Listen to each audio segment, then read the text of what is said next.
may consider Macron's idea of deploying foreign troops. Zelensky to call Biden soon to discuss Ukraine's invitation to NATO and why Assad's regime collapsed so quickly. We'll talk about this with Michael Sheitelman, a political strategist based in Kyiv. Michael, glad to see you and thank you for joining us. Hi, good evening, Olga. Michael, Ukrainian President Volodymyr Zelensky has stated that in a conversation with his counterparts, French President Emmanuel Macron and US President-elect Donald Trump in Paris, he emphasized that Russian leader, terrorist Vladimir Putin does not want the war against Ukraine to end and must be forced to do so. But how? It means a strong army, weapons packages, long-range systems, or something else? Probably President Zelensky spoke exactly about what you mentioned about the strong army and about new weapon. Because now we have Mr. Putin's position about the negotiation, and this position was proclaimed again and again and again in different situations. It started in May when Putin did that in some event in Foreign Ministry of Russian Federation. Afterwards, in the meeting with Mr. Orban, Hungarian Prime Minister, and afterwards we in call with Mr. Scholz, Chancellor of Germany. And just yesterday, Peskov, who is the speaker of Mr. Putin, he said again that the starting position for a negotiation of Russian Federation is that Ukraine should to lend to Russian Federation 4 regions. It means Crimea plus 4 regions, which are not occupied, by the way. This is not regions but occupied by a Russian army, but to lend them 4 regions and to recognize these regions as a part of Russian Federation, including, for example, a city of Zaporizhia, which is 1 million people city with 1 million population, and the city there's no Russian forces. But the Putin's position that Ukraine should just give this city without any war towards Russian Federation. And as additional claims is Ukraine is refused to go to NATO, and etc., etc., etc. But obviously this position of Mr. Putin not accepted not only by Ukraine, not only by Ukrainian president or Ukrainian nation, but also by United States. This is obvious that United States will not come to Ukraine and say, wow, let's move your army from your own regions. It's absurd offer. So yes, so there is no chance now just to start negotiation with these kind of preconditions by Mr. Putin.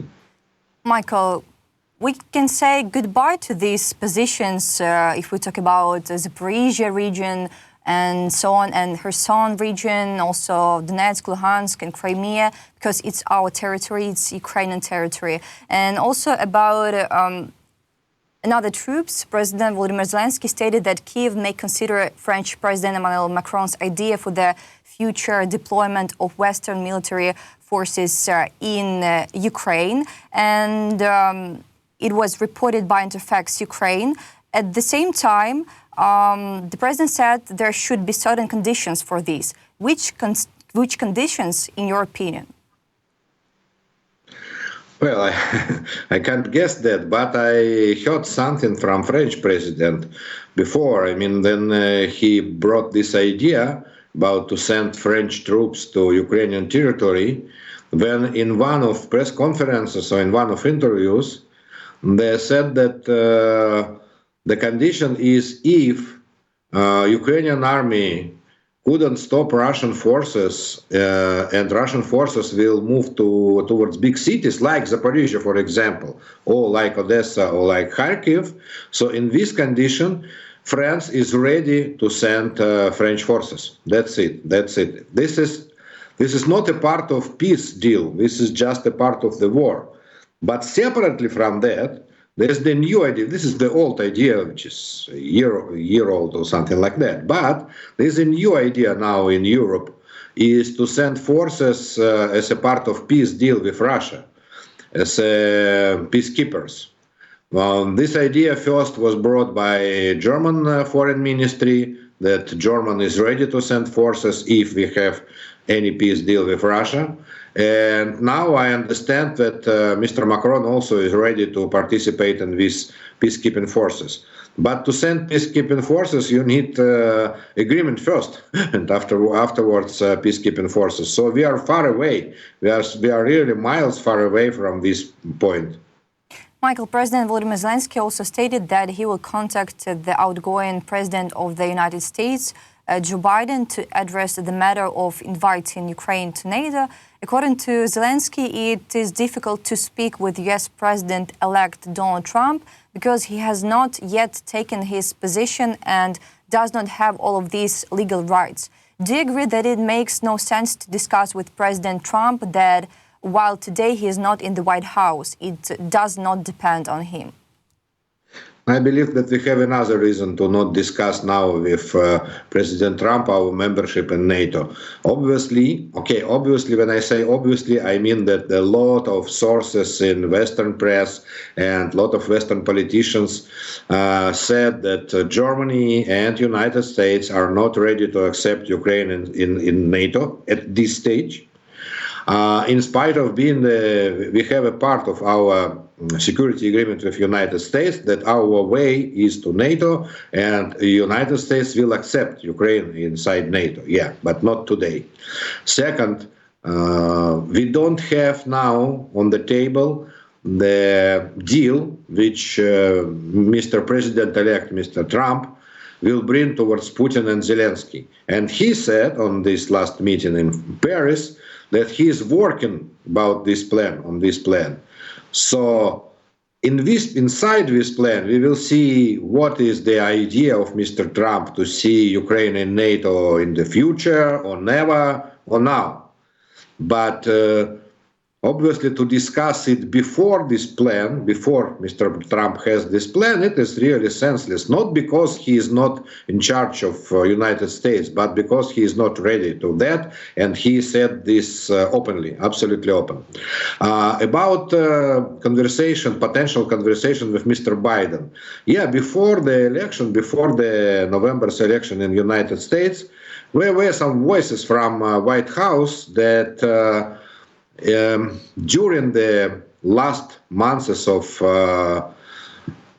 Mr. Biden presidency, we have some chance to change the status of Ukraine towards NATO. Not to full membership, but to another more deeper negotiation point with NATO about membership. So yes, probably Mr. Zelensky, President Zelensky knows more about that, and he heard more from State Department or from White House about these possible moves. But I can't believe that these possible moves is candidacy for NATO, for example. It is just, let's say, potential one more step towards NATO. Because we have only 40 or something like that days till Mr. Biden will leave White House. Also, during a meeting with Ukrainian President Volodymyr Zelensky, Friedrich Merz, the leader of the German SDU bloc, which is likely to win the parliamentary election in February, has proposed creating a European contact group to find a common position on ending Russia's war against Ukraine. Do you support the idea of creating such a group? And how will this affect, how do you think? Well, it sounds like, first of all, a pre-election claim of Mr. Merz. They have an election to parliament, to German parliament in February 23rd, yeah. This visit obviously connected to this election, because Christian Democrats in Germany, they have stronger position against Putin than Social Democrats, who now is ruling party. Mr. Merz mentioned last month that when he will be the Chancellor of Germany, he will move some precondition towards Mr. Putin. Or you stop a war during 24 hours, or we will supply Taurus missiles. Taurus, yeah, new missiles, long-range missiles to Ukraine. So obviously he has like tougher position, and he want to bring this tougher position. But this is on the one hand. On the other hand, he knows that last opinion polls inside Germany, they says two news for us. First, yeah, a lot of Germans, 59% or something like that, or more, 65%, they support supplying weapon towards Ukraine, yes, 65%. But on the other hand, more than 50%, they are ready for territorial compromises by Ukraine. They want from Ukraine territorial compromises towards Russia. So Mr. Merz, who has a general election in foreseeable future, he wants also to bring some new ideas towards this part of German population, and this is more than the half of German voters. So he should bring not only the idea to supply new missiles, but also to bring the idea to supply, let's say, new peace deal, European peace deal. And in this peace deal, Germany and France and probably United Kingdom should be the leaders of this peace deal. But United Kingdom, this is a country which are on the side of US. So United Kingdom will support Mr. Trump's plan. And Mr. Merz offers something like, let's say that we have our own plan, or let's be part of this negotiation process, which will be organized by Mr. Trump. So, in fact, his idea is that Europeans, they shouldn't stay aside of this peace process organized by Mr. Trump. By the way, Chancellor Scholz has the same idea. He said, then he called Mr. Putin last month, he said that I called Mr. Putin for that Europe will not stay aside when US starts negotiation process with Russian Federation. Michael, if we're talking about missiles, as you said, President Volodymyr Zelensky told the German Chancellor candidate Friedrich Merz in Kyiv on Monday that the Ukrainian side expects Berlin to strengthen Ukraine's long-range capability. And in general, should we expect Germany to strengthen Ukraine's long-range capability, or just a word, as you said, only pre-election position by Friedrich Merz? Not before an election, obviously, because inside the Bundestag, the German parliament, this party, Christian Democrats, they brought to the vote this idea to supply our long-range missiles, and this idea collected some voices. I don't remember exactly what is the number, but it is executive branch. It is the government, not the parliament, who decides in this question in Germany by the law. So the only chance is then Mr. Merz will be the Chancellor of Germany. So obviously, by German tradition, he will do that he says, it is absolutely German tradition to do that you promised before an election. This is not not Mr. Churchill tradition, when Churchill said that you could promise anything just to win an election, and afterwards you do what you think that you should do. But not in German. German is very, country, then politician should stay on his word. So yes, I believe that when Mr. Merz will be the Chancellor, he will do that he said. But it is a big question if he will be a German Chancellor, because it is very strange, very dangerous situation in Germany. Everybody who follows the political situation in Europe at all could see that some pro-Putin's forces, they just raise in their ratings. For example, in Romania, they had the first round of general election to presidency, and the candidate who took the first place was pro-Putin candidate, and they just cancelled these results because of Russia took part in this election, invested huge money to this candidate. And we have in Germany very dangerous situation, because we have a party Alternative for Germany, which is supported by Kremlin, supported by Putin. And it is a big question if they will not support the election campaign of this party. It doesn't mean they have official contacts with this party, but they could just supply and pay for the advertisement and social networks inside Germany. It is very dangerous. Michael, also let's talk about the situation in Syria, because it's hard to say which of the two pieces of news from Syria was more unexpected: the sudden resurgence of the civil war after several years of relative calm, or how quickly Bashar al-Assad's regime collapsed. From the beginning of the rebels' offensive, who are also referred to as militants, Islamists, or opposition members, the world has yet to settle on the correct term to the fall of Damascus. Only about a week and a half passed. Why Assad's regime collapsed so quickly, and what's next for Syria? Yeah, it collapsed very quickly, and I put the parallel with the great October Revolution in Russian Empire, because it took only 10 days. These days in 1917 in Russian Empire, Mr. Dean Reed, the writer, he wrote the book 10 Days Which Shaped the World. So these 10 days, they don't shake the world, but at least these days they shaked the Middle East.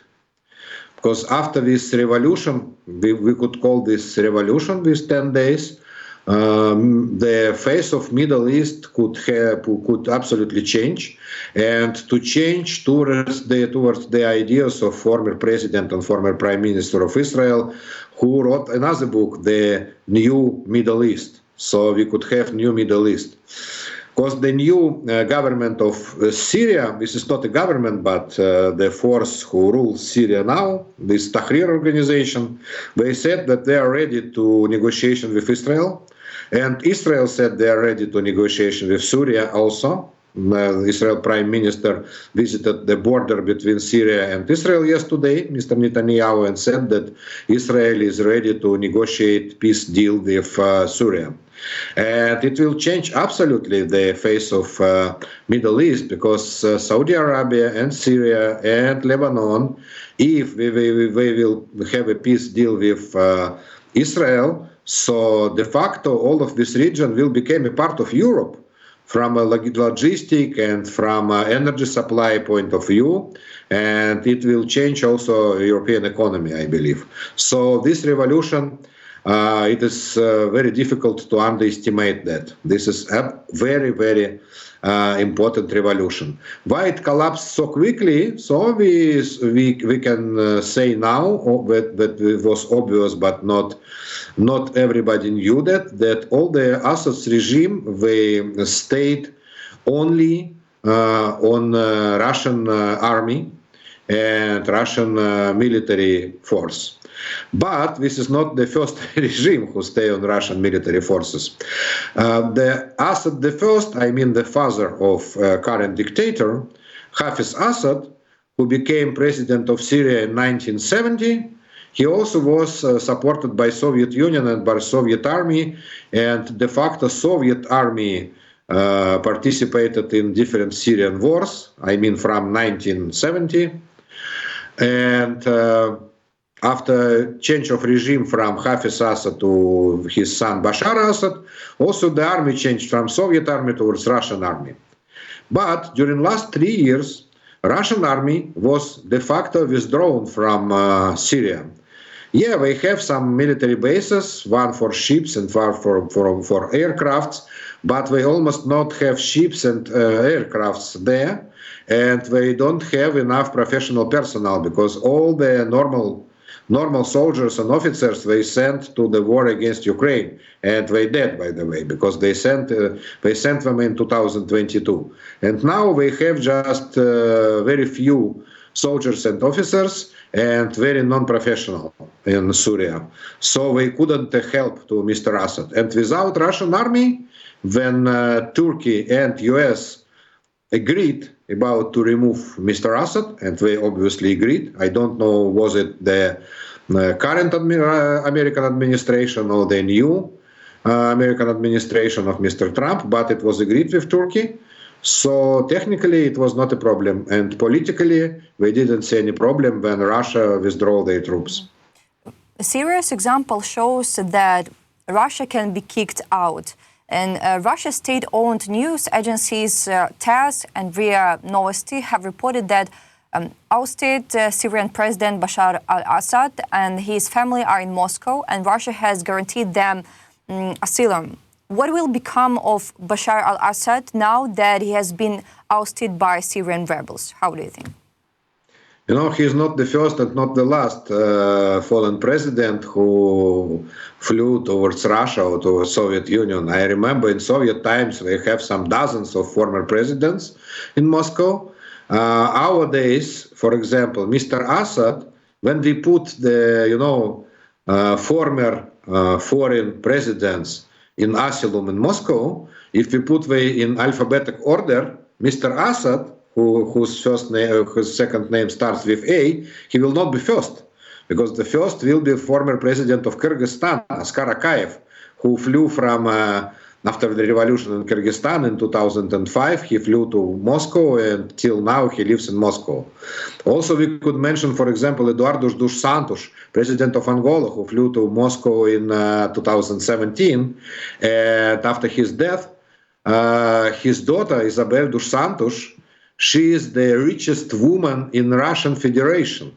Yeah, this family, they grabbed all the diamonds from Angola, and now she has the wealth of $3 billion, and she is the richest woman in Russian Federation. So we can bring new names. For example, former Mongolian president Yugzhimin Tsedenbal also lived till his death in Moscow. So first of all, they don't live for free in Moscow. They pay for it. And Assad family will pay for this living in Moscow. And they pay huge money, not the normal price for rent of a flat. They pay huge money towards Russian corrupted bureaucrats for this asylum. And I mean I speak about billions of dollars. Mr. Assad has tens of billions of dollars, and he brought all of this money to Russia, and Russia are ready to sell Russian citizenship and Russian guards and Russian, security to Mr. Assad as the president. And in case, by the way, I didn't mention former Ukrainian president, Mr. Yanukovych, who also flew to Russia. And in case, for example, if in Syria, somewhere, will be discussed the question, maybe in Assad times it was better, in 10 years or 20 years. So Russia will bring this candidacy. Wow, we have former president, Bashar Assad. Do you want him or not? Yeah, he is now our agent, but he was always our agent, Russian agent. So why not to put him again and again to put him in the presidency in Syria. So first of all, now we will not hear a lot about Mr. Assad, because he will be just very silent and just organize his private life. But in some decade, we will hear more, like we heard about Mr. Yanukovych at the beginning of our full-scale war. Russians, they brought Yanukovych. They hoped to put him as a president of Ukraine again. Michael, Dmitry Peskov, the spokesperson for Russia's dictator, stated on Monday, the 9th of December, that the Kremlin is working to establish contact in Syria with individuals or groups capable of ensuring the security of its military bases. And media reports indicate that Russia has requested Turkey's assistance to ensure the safe withdrawal of its troops from Syria. The troops are expected to be moved to Turkish-controlled areas before being airfielded back to Russia. Also, I see that Reuters reported that rebels told Turkey about attack plan 6 months ago. Will Erdogan emerge as the big winner of the Syria crisis, and also the role of Erdogan in all of this? Yeah, about this Mr. Peskov speech, it was two different problems. One of them is Russian forces who spread to all over Syrian territory. I mean, they're not on the bases, not who are located on bases, but in some small cities, towns, etc. And we don't know how to bring them home now. And we ask for Turkey. Because we know that Turkey has a good connections with the winners, with Syrian opposition, just to bring them home. And this is tactical problem which will be resolved or not resolved during a couple of weeks. And strategic problem is two military bases, because the fate of these bases is absolutely uncertain, and new authorities of Syria probably will not want to have foreign military bases on the territory of Syria. And about Mr. Erdogan, it depends. We don't know exactly what will be the new political regime in Syria. It could be democracy, it could be not democracy, absolutely. It could be Islamic Republic, and it could be just Democratic Republic, and it could be authoritarian country. But obviously we have two winners. And one of them is Turkey, and second one is United States. United States invested a lot in Syrian peace and in stopping Syrian civil war, and also United States investment into to remove and to replace Mr. Assad. So now I believe the biggest negotiation is negotiation between Mr. Erdogan and White House about the future of Syrian nation and Syrian state, because we have a lot of options. Michael, thank you for this interesting and informative conversation, as always. I need to say that Michael Sheitelman, a political strategist based in Kyiv, was with us today. The audience, subscribe on this YouTube channel. Also subscribe on Michael Sheitelman channel. We wish you a good day and, of course, see you. Thank you.